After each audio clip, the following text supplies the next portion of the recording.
Thank you so much, Madam President Coleman. And at the moment, it's such a nice introduction. And however, I just put a piece of chocolate in my mouth, and I haven't quite completely eaten it. So forgive me if this is ugly. But at any rate,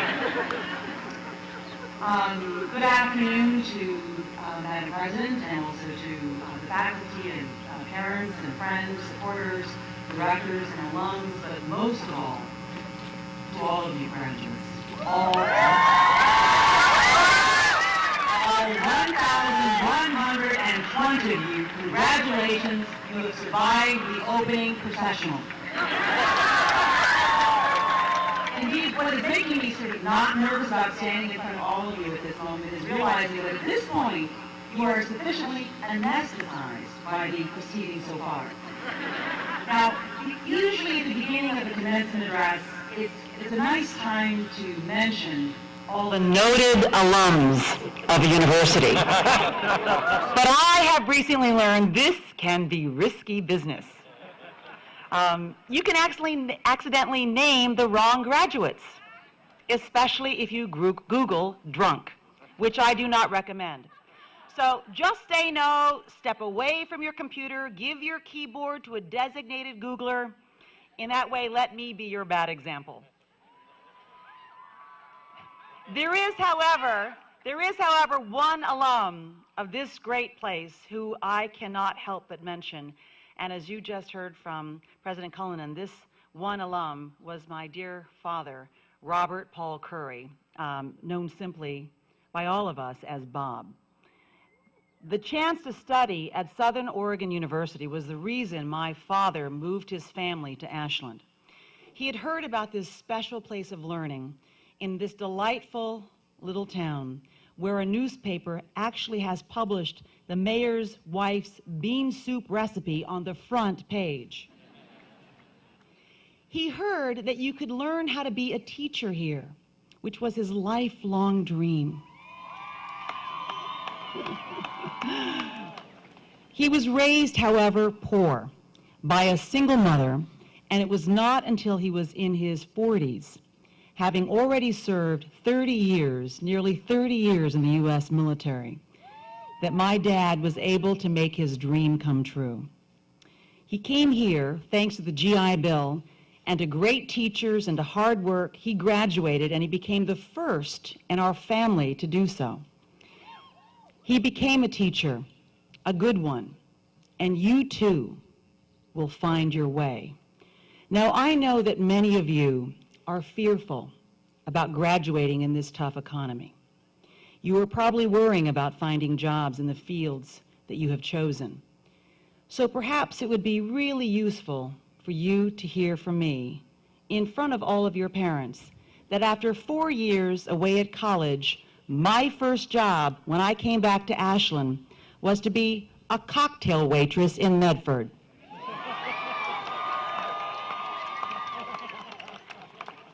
You might also enjoy knowing that as my mother was a Japanese immigrant from a very poor rice farming family, and she herself never went to college, she did not particularly understand how I could become a cocktail waitress after 4 years of studying journalism.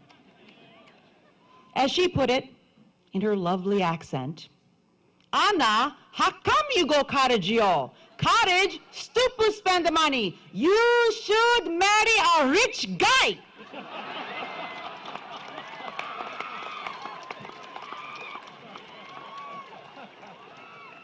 So, for your moments of self-doubt, which will come, I want to give you this short list of late bloomers to keep in mind. Charles Darwin, Paul Cézanne, Thelonious Monk, Joseph Conrad, Mother Teresa, and Buckminster Fuller. They ended up where they wanted to be. So did I, and so will you, if you can hold fast to your dreams, no matter what comes. This economic downturn will end. The key is to be ready and be relentless in the pursuit of this life that you wish for. Eventually, my mother understood my choice to work to pay the bills, but to also keep applying for those entry jobs in the field that I really wanted. Though seeing me on television, she would call and say, you know, Anna, your hair look a little bit funny. No sexy nothing. Also, you wear too much eyeliner. You look like a raccoon. I love you. She is right. I am wearing enough makeup to frost a cake. Part of my job, but thanks. But as now a mother myself, I have worried about the particular burdens on this class of 2010.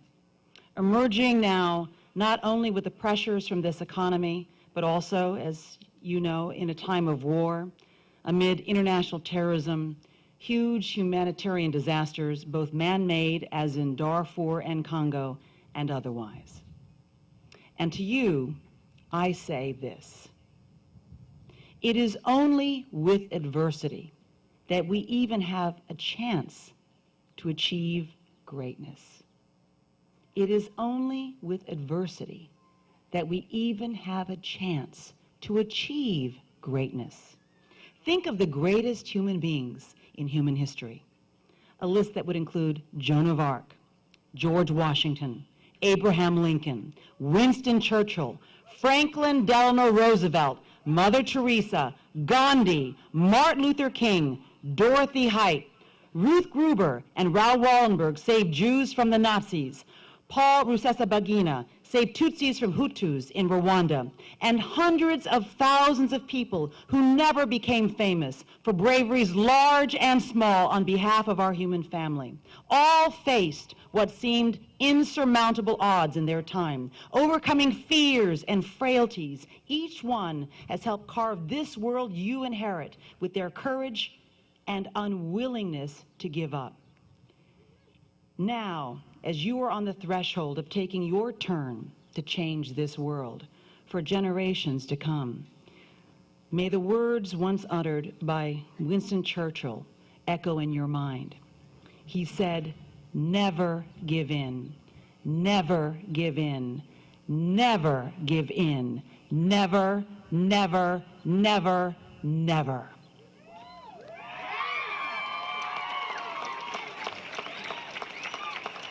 I have learned from experience that more than talent, more than luck, and more even than brain power, determination is the single most effective trait that will give you your purpose and the life you dream of. And what's really interesting about that is determination is something you can choose to have. My dream was to be a journalist of our time. My aim was to reveal the truth about war and genocide, atrocities, crimes against humanity, and other kinds of human suffering.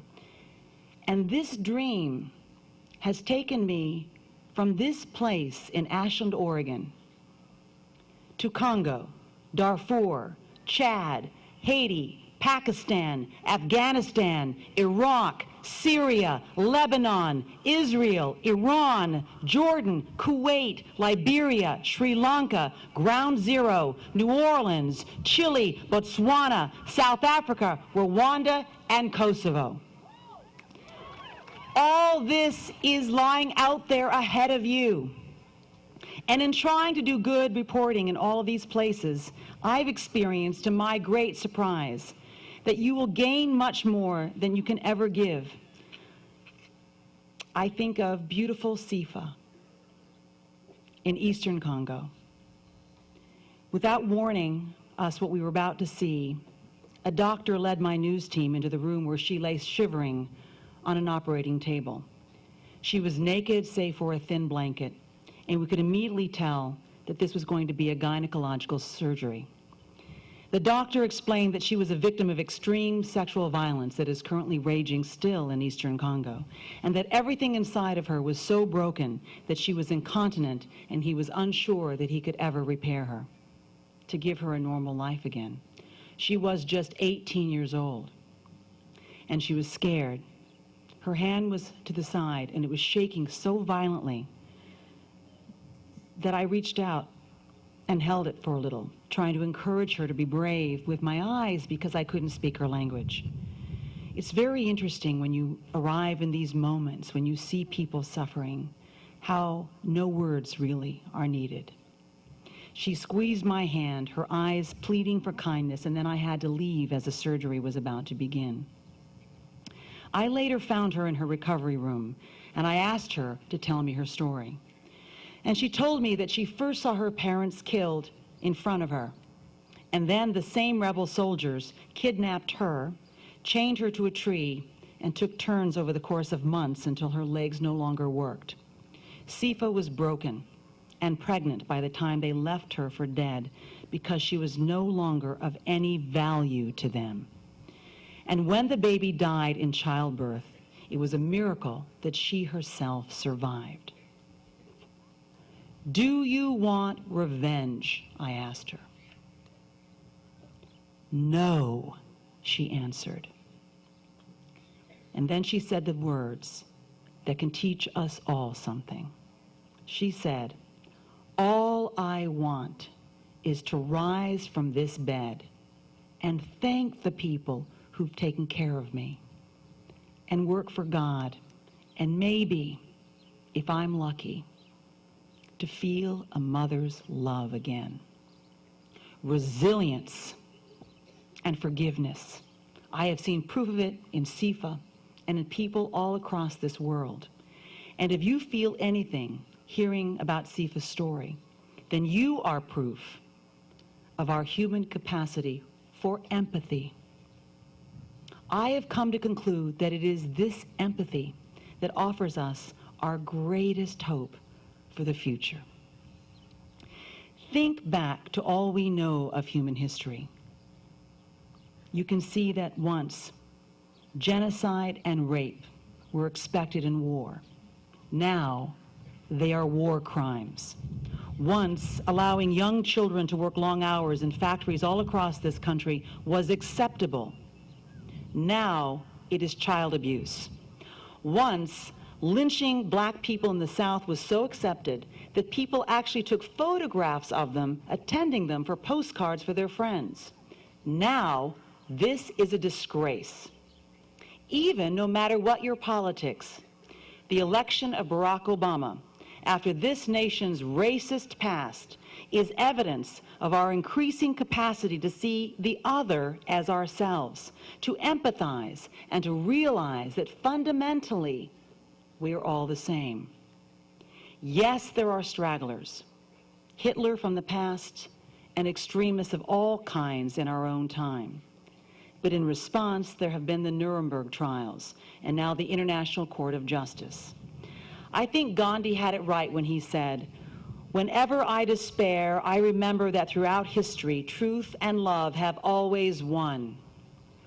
A few weeks ago, I asked the Dalai Lama about this, and he said something that surprised me, and it might surprise even you.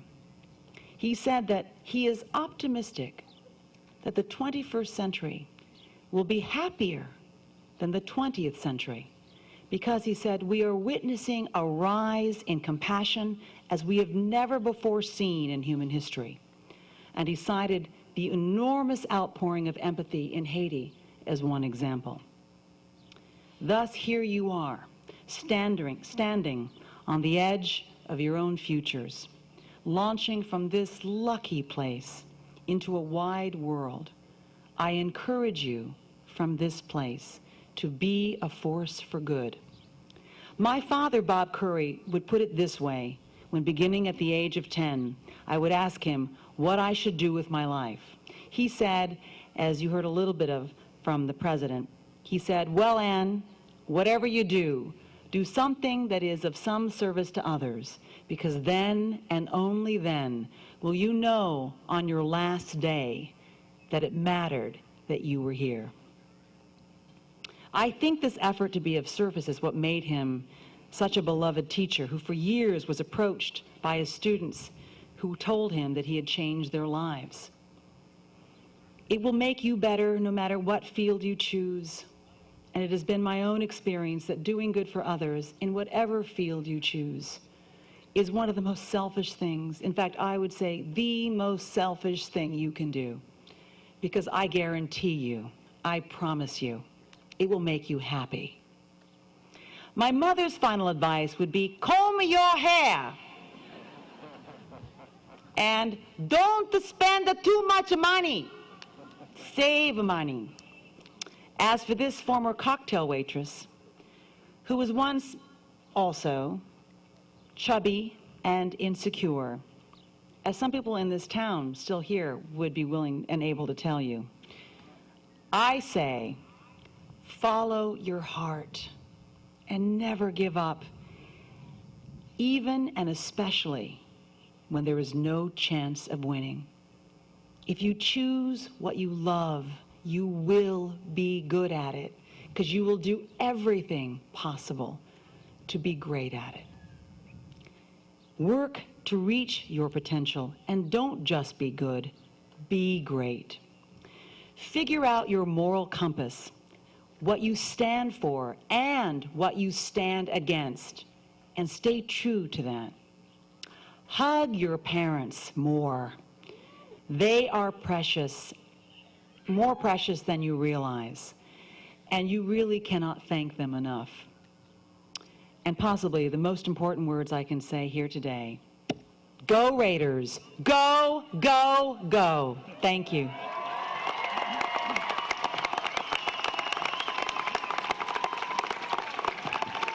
That was wonderful.